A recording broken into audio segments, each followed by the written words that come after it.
Mary anoints Jesus at Bethany. John 12, 1-8. Then Jesus 6 days before the Passover came to Bethany, where Lazarus was which had been dead, whom he raised from the dead. There they made him a supper, and Martha served, but Lazarus was one of them that sat at the table with him. Then took Mary a pound of ointment of spikenard, very costly, and anointed the feet of Jesus, and wiped his feet with her hair, and the house was filled with the odor of the ointment. Then saith one of his disciples, Judas Iscariot, Simon's son, which should betray him, why was not this ointment sold for 300 pence, and given to the poor? This he said, not that he cared for the poor, but because he was a thief, and had the bag, and bare what was put therein. Then said Jesus, Let her alone, against the day of my burying hath she kept this. For the poor always ye have with you, but me ye have not always. The plot to kill Lazarus. John 12, 9-11.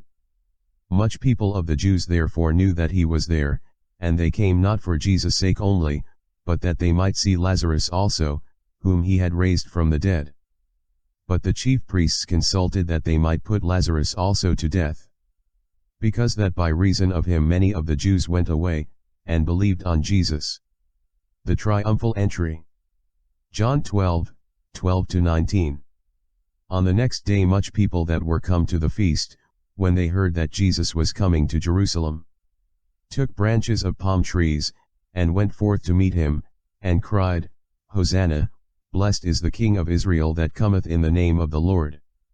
And Jesus, when he had found a young ass, sat thereon, as it is written, Fear not, daughter of Zion, behold, thy King cometh, sitting on an ass's colt. These things understood not his disciples at the first, but when Jesus was glorified, then remembered they that these things were written of him, and that they had done these things unto him. The people therefore that was with him when he called Lazarus out of his grave, and raised him from the dead, bear record. For this cause the people also met him, for that they heard that he had done this miracle. The Pharisees therefore said among themselves, Perceive ye how ye prevail nothing? Behold, the world is gone after him. Some Greeks seek Jesus. John 12, 20-26. And there were certain Greeks among them that came up to worship at the feast. The same came therefore to Philip, which was of Bethsaida of Galilee, and desired him, saying, Sir, we would see Jesus. Philip cometh and telleth Andrew, and again Andrew and Philip tell Jesus. And Jesus answered them, saying, The hour is come, that the Son of Man should be glorified. Verily, verily, I say unto you, except a corn of wheat fall into the ground and die, it abideth alone, but if it die, it bringeth forth much fruit. He that loveth his life shall lose it, and he that hateth his life in this world shall keep it unto life eternal. If any man serve me, let him follow me, and where I am, there shall also my servant be. If any man serve me, him will my Father honor. The Son of Man must be lifted up. John 12, 27-35. Now is my soul troubled, and what shall I say? Father, save me from this hour, but for this cause came I unto this hour. Father, glorify thy name. Then came there a voice from heaven, saying, I have both glorified it, and will glorify it again. The people therefore, that stood by, and heard it, said that it thundered. Others said, An angel spake to him. Jesus answered and said, This voice came not because of me, but for your sakes. Now is the judgment of this world, now shall the prince of this world be cast out. And I, if I be lifted up from the earth, will draw all men unto me. This he said, signifying what death he should die. The people answered him, We have heard out of the law that Christ abideth forever, and how sayest thou, the Son of Man must be lifted up? Who is the Son of Man? Then Jesus said unto them, Yet a little while is the light with you. Walk while ye have the light, lest darkness come upon you, for he that walketh in darkness knoweth not whither he goeth. The unbelief of the people. John 12, 36-43. while ye have light, believe in the light, that ye may be the children of light. These things spake Jesus, and departed, and did hide himself from them.